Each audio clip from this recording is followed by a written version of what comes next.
जय हिंद साथियों, आप सभी को वेलकम है आपके अपने यूट्यूब चैनल एना क्लासेस में। दोस्तों मैं नीतीश कुमार। हम सब यहाँ पर दोस्तों पढ़ रहे हैं क्लास 10th का मैथ, जिसका नाम है द्विघात समीकरण अध्याय 4। हमने अभी तक दोस्तों 4.1 का सभी सवाल हम सब पार्ट 1, पार्ट 2 और पार्ट 3 करके हम सब यहाँ पर सब सवाल को दोस्तों देख चुके हैं। आइए आज हम सब शुरू करते हैं प्रश्नावली 4.2 और ये द्विघात समीकरण का जो दूसरा पार्ट है 4.2। ठीक है, इसमें हम सब यहाँ पे पढ़ने वाले हैं क्या कि दिए गए द्विघात समीकरणों का जो मूल ज्ञात करना होगा वो गुणनखंड विधि के द्वारा दोस्तों ज्ञात करना होगा। ठीक है, हम सब अभी तक गुणनखंड विधि को पढ़ चुके हैं कि किस प्रकार से द्विघात समीकरण को गुणनखंड विधि द्वारा जो है मूल ज्ञात किया जाता है ना। चूँकि हम सब पढ़ रहे हैं द्विघात समीकरण, तो यहाँ पे जो भी मूल आएंगे द्विघात समीकरण के वो दो मूल आएगा। ठीक है, एक बात जो है आपको याद रखना है कि बहुत सारे बच्चों का सर कमेंट आ रहा था कि सर जो द्विघात बहुपद होते हैं और जो द्विघात समीकरण होता है क्या दोनों में फर्क है? तो हाँ, फर्क है। यदि हम जैसे हम अकेला हैं तो हम एक द्विघात बहुपद हैं, बट हमारे पीछे कोई सपोर्ट में लगा हुआ है, हमारे बराबरी का कोई और साथ में है, तो जब वो दोनों को मिलाकर कहीं हमसे बात करते हैं तो वो फिर वहाँ पे द्विघात समीकरण हो जाता है। द्विघात बहुपद का जो भी आंसर आता है वो शून्यक कहलाता है और द्विघात समीकरण का जो भी दो आंसर आता है वो दोस्तों मूल कहलाता है। तो चूंकि द्विघात बहुपद और द्विघात समीकरण दोनों एक ही प्रकार के बीजीय व्यंजक हैं, तो इसीलिए शून्यक और मूल दोनों हमेशा क्या होते हैं? आपस में बराबर होते हैं। ठीक है, तो ये बातें आपको समझना होगा। आइए हमसे यहाँ पर प्रश्नावली 4.2 को शुरू करते हैं। एक में कुल 4 सवाल है और हम कुल 4 सवालों को यहाँ पे गुणनखंड विधि द्वारा क्या करेंगे? दिए गए द्विघात समीकरणों का मूल ज्ञात करने का प्रयास करते हैं। आप वीडियो के अंदर बने रहिएगा, वीडियो को खूब अच्छे से देखिएगा दोस्तों, और अच्छा लगे तो जरूर शेयर कीजिएगा। ठीक है, तो आइए, कहता है कि गुणनखंड विधि से निम्नलिखित द्विघात समीकरणों के मूल ज्ञात कीजिए। और ये हमारा जो बुक है वो क्या है? NCERT है ना, याद रखिएगा। तो एक का एक क्या है? x² -3x - 10 बराबर 0। ठीक है, यह एक द्विघात समीकरण है और इसका मूल ज्ञात करना, क्या करना है? इसका मूल ज्ञात यहाँ पे करना है। तो हम पहले क्या करेंगे? तो यहाँ पर सवाल लिख देंगे x² -3x - 10 बराबर 0। द्विघात समीकरण को जब हम गुणनखंड विधि से बनाते हैं तो क्या करते हैं? शुरू वाले पद को ऐसे ही लिख देना है x²। ठीक है, फिर क्या करना होता है कि अंतिम वाले पद को और शुरू वाले पद को गुना करना होता है। हम यहाँ पे गुना करेंगे तो शुरू में x² है और अंतिम में -10 है। ठीक है, अब इसको अपने मल्टीप्लाई करेंगे तो कितना हो जाएगा? -10x² हो जाएगा। अब जो संख्या है ना, इसका यहाँ पे अभाज्य गुणनखंड निकालेंगे। ठीक है, तो 5 दूनी का 10 हो जाएगा। अब चूंकि टूटेगा नहीं तो कितना है? -2 × 5 हो जाएगा। अब इन दोनों को इस प्रकार से सजा करके लिखना है कि हमें संख्या बीच वाला आना चाहिए। यदि बीच वाला दोस्तों माइनस में है तो माइनस में आना चाहिए, और यदि प्लस में रहेगा तो वो प्लस में आना चाहिए। ठीक है, तो -2 और 5 को किस प्रकार से लिखेंगे? हम लिख सकते हैं कि इसको -2 और 5 लिख देंगे तो ये प्लस 3 में आएगा। और चूंकि यहाँ पे क्या चिन्ह दिया गया है? यहाँ पे दिया गया है ये माइनस में। ठीक है, तो क्या करेंगे? इसको यानी 5 को लिखेंगे माइनस में और 2 को लिखेंगे प्लस में, या हम इसको इस प्रकार से भी क्या कर सकते हैं? रिप्रेजेंट कर सकते हैं ना जी। इस प्रकार से इसको यहाँ पे लिख सकते हैं। तो ये आ जाएगा कितना? ये आ जाएगा यहाँ पे -3 अब आ जाएगा। यानी 3x को -3x को क्या लिखना होगा? लिखना होगा -5x + 2x और -10 बराबर 0। अब ये दोनों को क्या करेंगे? यहाँ पे जोड़ा बनाएंगे और जोड़ा बनाने के बाद देखेंगे कि दोनों में कौन कौन सी उभयनिष्ठ है ना, उसको सब बाहर करेंगे। तो यहाँ पे 2x है, यहाँ पर भी 1x है, तो 1x यहाँ से 1x यहाँ से जब कॉमन कर लेंगे तो यहाँ बचेगा क्या? x और माइनस हो जाएगा ये 5। और चिन्ह प्लस का है तो +2 हो जाएगा यहाँ पे। अब यहाँ पे इस और इस दोनों में क्या उभयनिष्ठ है? यहाँ पर x तो है बट यहाँ पर x नहीं है। यहाँ पे 2 है तो क्या 10 में 2 है? तो हाँ सर, 10 में भी 2 इस रूप में है। ठीक है, तो 2 और 2 का जब कॉमन कर लेंगे तो यहाँ क्या बचेगा? बचेगा x। और याद रखिएगा यदि माइनस है तो ये आपका ये माइनस यहाँ पे रह जाएगा। ठीक है, बराबर 0। अब क्या करना होता है? जो बाहर जो अंदर करना होता है, तो ये बाहर ये बाहर कर लीजिए अंदर, तो x + 2 और इसमें इसको एक पद ले लीजिए तो x - 5 बराबर जीरो हो जाएगा। अब जीरो दोनों को लिए है, एक और जीरो इसके लिए आएंगे तो x प्लस टू बराबर जीरो, तो दो इधर प्लस में जाएगा उधर हो जाएगा माइनस में, तो हो जाएगा x बराबर -2। अब इसके लिए आएंगे तो क्या x -5 बराबर जीरो, तो है 5 इधर माइनस में जाएगा तो हो जाएगा उधर प्लस में, तो कितना 0 + 5, तो x और कितना हो जाएगा ये 5 है ना। तो यही हमारा क्या आता है, दो मूल आते हैं किसका, द्विघात समीकरण का। और हमसे यहाँ पे जो मूल ला रहे हैं ना, ये हमारा मूल आ रहा है गुणनखंड विधि के द्वारा। बात समझ में आ रहा है कि इस प्रकार से सबको क्या करना है कि किसी भी द्विघात समीकरण को है ना गुणनखंड विधि के द्वारा क्या करेंगे, यहाँ पे मूल ज्ञात करने का दूसरे पर प्रयास कर रहे हैं। इस प्रकार से हम सबको क्या करना है, मूल प्राप्त करना है। तो बात समझ में आया है? यदि बात समझ में दोस्तों आया तो जरूर कमेंट कीजिए कि हाँ आपको कहाँ समझ में आया है, और यदि समझ में नहीं आया तो कमेंट भी करना है, ठीक है। आप कमेंट से क्या करेंगे, यहाँ पर पूछ सकते हैं कि सर यहाँ पे हम सबको दिक्कत है, यहाँ पे एक बार फिर से बताइए, तो सब वहाँ पे आपको यहाँ पर बताने का प्रयास भी दोस्तों सब यहाँ पर करेंगे हमारे, ठीक है।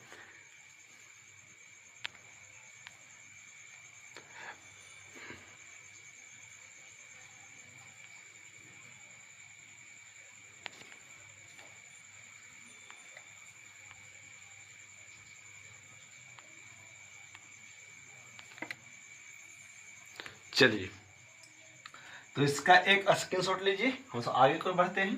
तो ये हमारा सवाल क्या था, एक का एक है, जिसको हमने क्या किया यहाँ पे गुणनखंड विधि से बनाने का प्रयास किया है और दो इसका मूल आया है। आइए अब हमसे यहाँ पर सवाल नंबर 2 को देखते हैं। सवाल नंबर 2 क्या कहता है, सवाल हमारा जो 2 है वो है क्या, 2x² प्लस x और -6 बराबर 0। हम सब यहाँ पर पहले सवाल को लिख लेंगे। सवाल हमारा क्या है, तो सवाल है 2x² प्लस x -6 बराबर 0। करना क्या, फिर वही काम करेंगे, शुरू वाले पद को ऐसे ही लिख देंगे 2x²। अब क्या है कि फिर अंतिम वाले को और शुरू वाले को मल्टीपल करेंगे तो 2x² इंटू -6 तो कितना हो जाएगा, -12x², ठीक है। अब क्या करेंगे, इस 12 को निकालेंगे अभाज्य गुणनखंड, तो क्या निकालेंगे बाबू, तो निकालेंगे यहाँ पे -2 इंटू 6 से, फिर क्या करेंगे बाबू, यहाँ पे निकालेंगे इसको 3 दूनी का 6, ठीक है। अब तो लगेगा नहीं, तो ये 12 का जो गुणनखंड आएगा वो क्या आएगा, -2 इंटू 2 इंटू 3 आएगा। अब इसको इस प्रकार से सजा करके लिखेंगे कि हमें संख्या बीच वाला दोस्तों आना चाहिए, ठीक है। बीच में कितना है, तो बीच में यहाँ पर है ना, कहाँ है, तो यहाँ पर बाबू x के आगे जो है ना वो एक संख्या छिपा हुआ है। तो अब इसको इस प्रकार से लिखेंगे कि क्या होगा, यहाँ पे जोड़ने या घटाने पर 1 हमारा बिल्कुल आना चाहिए, ठीक है। तो अब 1 कैसे आएगा, तो क्या करेंगे पता है, क्या करेंगे 2 दूनी का 4 -4 + 3 कर देंगे ना, तो ये -1 आ जाएगा। लेकिन यहाँ पे ये +1 है, ठीक है। तो क्या करेंगे, बड़ा वाला को प्लस कर देंगे और इसको यहाँ पे माइनस कर देंगे, तो अब तो 1 आ जाएगा। यानी ये क्या होगा, ये हो जाएगा 4x -3x -6 बराबर 0। अंत वाले को बिल्कुल वैसे ही लिख देना है। फिर वही बात यहाँ पे अब जोड़ा बनाएंगे इसको दोनों में और देखेंगे कि अब यहाँ पे क्या क्या शामिल है। तो यहाँ पर भी x है तो यहाँ पर भी x है, इसके अलावा यहाँ पर भी 2 है तो यहाँ पर भी 2 है, तो क्या करेंगे 2x का कॉमन कर लेंगे तो फिर x बचेगा, यहाँ पे केवल क्या बचे बताए, केवल यहाँ पर 2 बचने वाला है, ठीक है। अब यहाँ है माइनस तो माइनस, अब यहाँ पर तो x है बट यहाँ पर तो x नहीं है, बट यहाँ पर 3 है तो यहाँ पर भी 3 है, 3 दूनी का 6 है ना, तो 3 का हो जाएगा कॉमन। अब ये चूंकि यहाँ भी माइनस और यहाँ भी माइनस, तो ये हो जाएगा हमारा x हो जाएगा प्लस 3 दूनी का 6 बराबर 0। अब जो बाहर जो अंदर, तो ये बाहर और ये बाहर हो जाएगा, दोनों अंदर हो जाएगा, तो 2x - 3 और इसमें इसको एक ले लेंगे यहाँ पे, तो x + 2 बराबर हो जाएगा 0। अब यहाँ पे 2x - 3 बराबर 0 हो जाएगा, तो 2x 3 जाएगा उधर हो जाएगा प्लस में, लाना होगा x के मान, तो 2 इधर बटा में जाएगा तो हो जाएगा गुना में। अब यहाँ पे क्या हो जाएगा, ये हो जाएगा x + 2 बराबर 0, तो 2 इधर प्लस में जाएगा उधर तो माइनस में, तो कितना हो जाएगा x बराबर -2 हो जाएगा। यही इसका 2 मूल निकल गया है, ठीक है। इसका दोस्तों यहाँ पे यही इसका 2 मूल निकल गया है। इस प्रकार से दोस्तों को क्या करना है कि गुणनखंड विधि के द्वारा दिए गए समीकरणों का मूल ज्ञात करना है। बात समझ में आ रहा है कि किस प्रकार से यहाँ पे इसको हल करने वाले हैं। तो दिए गए द्विघात समीकरणों का मूल हम सबको ऐसे ही दोस्तों यहाँ प्राप्त करने का बात समझ में आप सबको आना चाहिए। ठीक है, चलिए आगे की ओर बढ़ते हैं। फटाफट कमेंट कीजिए आपसे यहाँ पे, फटाफट कमेंट कीजिए कि समझ में आ रहा है कि नहीं समझ में आ रहा है। यदि समझ में आ रहा है तो जरूर कमेंट कीजिएगा। ठीक है, और अच्छा लगे तो जरूर वीडियो को लाइक और शेयर कीजिएगा यहाँ पे।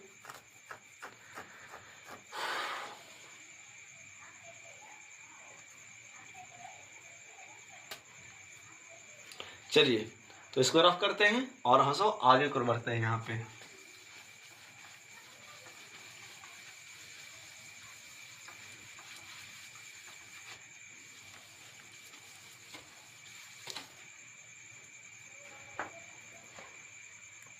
सवाल 3 देखिए। सवाल 3 थोड़ा सा रूट वाला है, सबको समझना है ध्यानपूर्वक से। ठीक है, सवाल थोड़ा सा 3 रूट वाला है जो आपको समझना होगा। 3 कितना है बाबू? तो 3 है √2x²। √2x² plus 7x plus 5√2 बराबर 0। ठीक है, या एक हमारा द्विघात समीकरण है, इसको यहाँ पे हल आवश्यकता है बनाने का। ठीक है, तो हम सब पहले यहाँ पे क्या करेंगे, पहले सवाल लिख देंगे, है ना। फिर सवाल लिख देंगे तो क्या हो जाएगा, √2x² प्लस 7x प्लस 5√2 बराबर 0। अब इसको गुणनखंड तोड़ेंगे। अब इसका यहाँ पे क्या टूटने वाला है बाबू? तो अब इसका यहाँ पे गुणनखंड टूटने वाला है, क्या है ना। यहाँ पे इसका क्या टूटने वाला है? गुणनखंड टूटने वाला है। ठीक है, अब इसका यहाँ पे गुणनखंड टूटने वाला है। तो कैसे टूटेगा? तो फिर वही बात हो जाएगा क्या कि शुरू वाले को ऐसे ही लिख देंगे √2x²। अब क्या करना है कि शुरू वाले को और अंतिम वाले को मल्टीपल करेंगे। तो √2x² गुना 5√2 करिए गुना, तो 5 का 5 और गुना का गुना, और √2 गुना √2 कितना 2 हो जाएगा, तो 5 दूनी का 10। 10 टूटेगा कैसे बाबू? 10 टूटेगा 5 दूनी का 10। यानी इसको क्या लिखेंगे, इसको लिखेंगे इसको ऐसे लिख दीजिए कि 2x प्लस 5x, और अंत वाले को ऐसे ही छोड़ देंगे। बात समझ में आ रहा है यहाँ पे? चूंकि हमें क्या करना था, यहाँ पे 7x लाना था, तो 7x तो आराम से आएगा, 2 + 5 आएगा, और ये प्लस में 7 है तो 7 है। ठीक है, तो इसको लिखेंगे ऐसे। अब इसमें करेंगे कौन, है ना, जोड़ा बनाएंगे, और इसको बनाएंगे जोड़ा। तो एक बात यहाँ पे क्या है कि यहाँ पे रूट है और यहाँ पे रूट नहीं है। तो क्या करना होगा हम सबको, हम सबको यहाँ पर से क्या करेंगे बाबू? तो हम सब यहाँ पर केवल x का ही कॉमन करेंगे ना। तो आसान क्या होगा, एक चीज समझिए, थोड़ा सा जो समझने चीज है हम सबको यहाँ पे।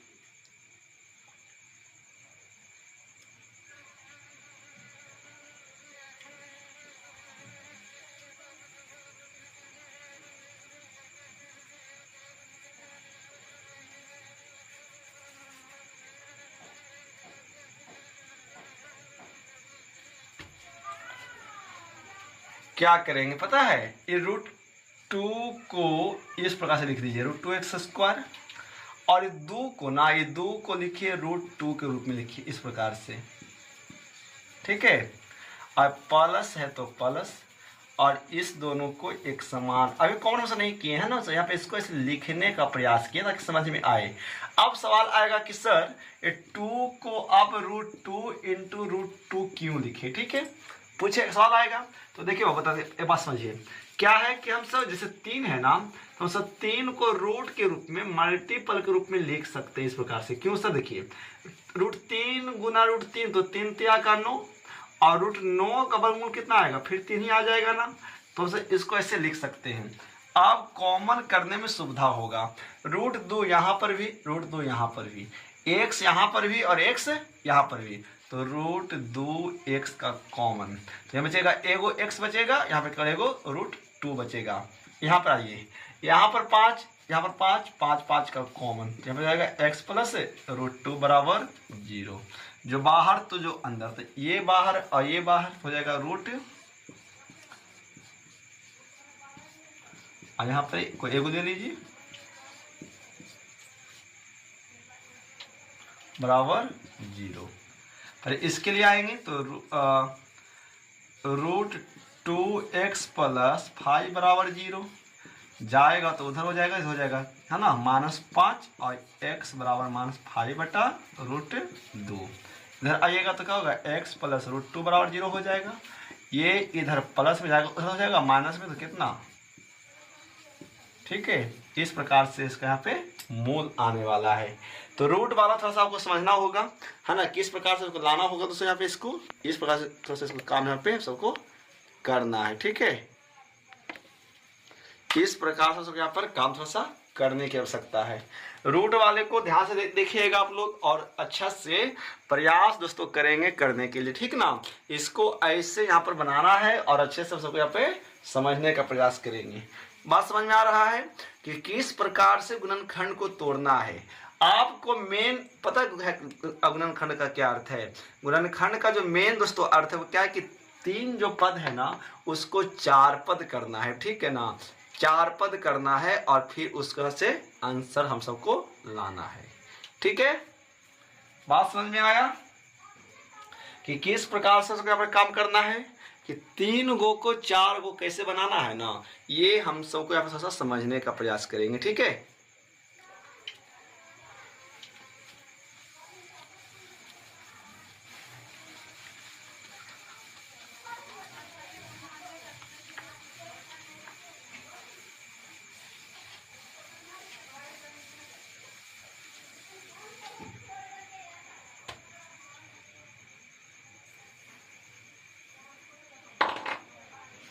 चलिए, तो ये हमारा था क्या, 1 का 3।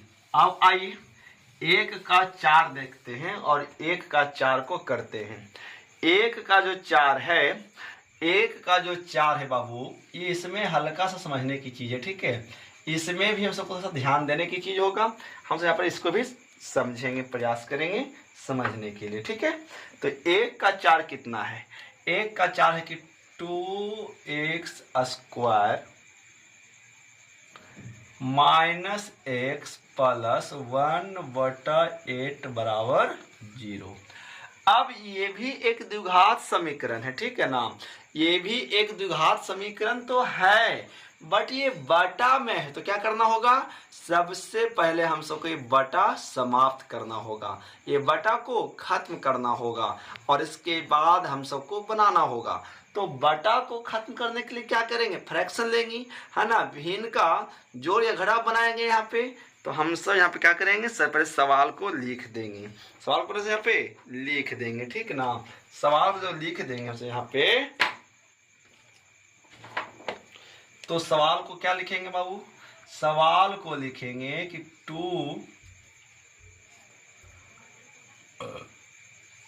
2x स्क्वायर -x प्लस 1/8 बराबर 0। 8 का ले लेंगे एलसीएम, तो 8 का 8 हो जाएगा। और किसी के नीचे में कुछ नहीं होता है तो एलसीएम से गुना होता है। 8 दूनी का 16 x स्क्वायर हो जाएगा, -x गुना 8x हो जाएगा, और 8 से भागा 8 तो प्लस ये 1 रह जाएगा बराबर 0।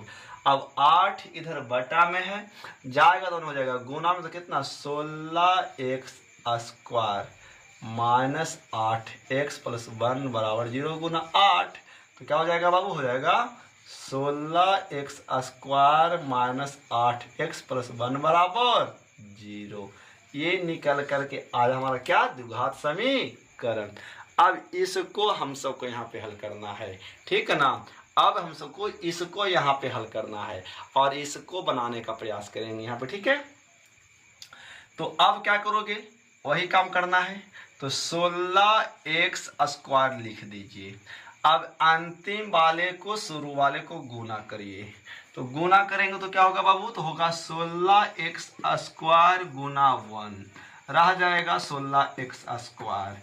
16 का निकालेंगे अभाज्य गुणनखंड, 8 दूनी का 16, 4 दूनी का 8, 2 दूनी का 4, तो 16 is equal to 2 into 2 into 2 into 2। अब इसको ऐसा लिखेंगे कि जोड़ने या घटाने पर हमें बीच वाला आना चाहिए। तो क्या कर दें, 2 दूनी का 4 और 2 दूनी का 4, तो 4 + 4 बराबर 8। चूंकि ये 8 हमारा माइनस में है और ये हो जाएगा प्लस में, तो क्या करेंगे, इसको दोनों को लिख देंगे माइनस बराबर, है ना। तो कितना आएगा बाबू, आएगा -8। तो क्या करेंगे, इस 8x को लिखेंगे -4x -4s + 1 बराबर 0। अब दोनों का कॉमन कर लीजिए यहाँ पे। तो ये 16 है तो 4 इसमें भी है, 4 इसमें भी, x यहाँ पर भी, तो x है ना, तो कितना 4x का कॉमन बचेगा 4x और हो जाएगा -1। माइनस का माइनस जो यहाँ है, जो यहाँ नहीं, जो यहाँ जो है ना, तो हो जाएगा कॉमन 1 का, तो हो जाएगा 4x - 1 बराबर 0। अब जो बाहर तो अंदर, तो 4x - 1 हो जाएगा। अच्छा, दोनों का एक ही चीज़ है, तो यहाँ पर दोस्तों एगो को ले लेना है। अब दोनों एक ही लग रहा है तो 0 का स्पष्ट बात है कि एक ही रहेगा। तो क्या होगा, 4x - 1 बराबर 0। पहले आएंगे इसके लिए, तो 4x बराबर 1 इधर माइनस में जाएगा, उधर तो जाएगा प्लस में। तो x बराबर 4 इधर गुना में दोस्तों आएगा तो बटा में, ठीक है ना। और इसके लिए आएंगे तो क्या हो जाएगा, 4x - 1 बराबर 0। 1 इधर माइनस में जाएगा, उधर हो जाएगा दोस्तों यहाँ पर प्लस में, ठीक है ना। तो इन पर से 1 रह जाएगा तो कोई दिक्कत नहीं है। अब लाना है x का मान, तो 4 इधर गुण हो जाएगा ये बटा में, ठीक है। यहाँ पे इस प्रकार से हमें काम करना है, इस प्रकार से यहाँ पे काम करना है, किसका, 4 वाले का, ठीक ना। इसका गुणनखंड को ऐसे प्राप्त करना है, ठीक है। बात यहाँ पर समझ में आ रहा है कि किस प्रकार से गुणनखंड विधि के द्वारा से यहाँ पर मूल ज्ञात कर सकते हैं। तो ये सवाल चौथा था। 5वां सवाल आपके लिए रहेगा। सवाल नंबर 5 को आपको तोड़ना है, तोड़ के कमेंट कीजिएगा, है ना। तो 100x² -20x + 1 बराबर 0। ये आपका लीजिए सवाल है। इसका गुणनखंड हमको निकाल करके दोस्तों कमेंट में कीजिएगा कि कितना इसका 2 गो मूल आने वाला है, ठीक है, कमेंट कीजिएगा। तो ये था क्या बाबू 4.2 का सवाल नंबर 1 का 5। इसमें हम सब यहाँ पे गुणनखंड विधि से द्वारा क्या किए कि द्विघात समीकरण का यहाँ पे मूल ज्ञात किए हैं। इसी प्रकार से आगे वीडियो को देखते रहना है और हम यहाँ पर दोस्तों पूरे को द्विघात समीकरण को पढ़ा करके यहाँ पर पूरे को खत्म करेंगे, ठीक है। और हम सब आगे की पढ़ाई करते हैं। तो चलिए आशा करते हैं दोस्तों समझ में आया हो एक गुणनखंड कि किस प्रकार से गुणनखंड को तोड़ना है और द्विघात समीकरण का मूल ज्ञात करना है। तो आइए सबसे आगे बढ़ते हैं और कल के लिए तो हम शुरू करेंगे। तब तक नमस्कार। वीडियो के अंदर बने रहिएगा और वीडियो को पूरा देखना है और अच्छा लगे तो एक कमेंट, एक लाइक, एक सब्सक्राइब जरूर कीजिएगा। मिलते हैं कल के क्लास में, तब तक नमस्कार। जय हिंद, वंदे मातरम।